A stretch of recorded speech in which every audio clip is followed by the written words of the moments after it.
laikā veselība var pagaidīt. Un, man jāatzīst, es neesmu speciālists veselības jautājumos un vēl jau vairāk jauniešu veselības jautājumos, tāpēc tas, ko es gribētu šo doto tēmu ielikt mazliet plašākā kontekstā. Un man šķiet, ka, ja to dara apsvērumu veidā, tad tas diezgan uzskatām parāda to, ka arī jaunieši un jauniešu veselība ir diezgan nopietni apskatāma tēma. Ja burtiski mēģina atbildēt šo jautājumu, vai krīzes laikā veselība var pagaidīt, tad šķiet, ka veselības aprūpes finansējums tiešām var pagaidīt.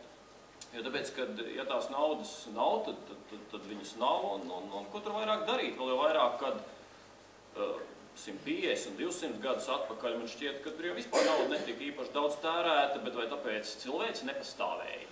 Tāpatās jau pastāvēja, tāpatās jau dzima un mira un precējās un bija laimīgi, un kopumā, ja mēs skatāmies moderno medicīnu, tad viņi jau pastāv salīdzinoši īsu, tas ir mikroskopisku laika posmu, ko skatoties retrospektīvā uz visu cilvēku izveidošanos un pastāvēšanu. Un kaut kā mēs tomēr sēžam, ja? Tas nozīmē, ka vismaz bez finansējuma dzīve uz zemes neapstāsies.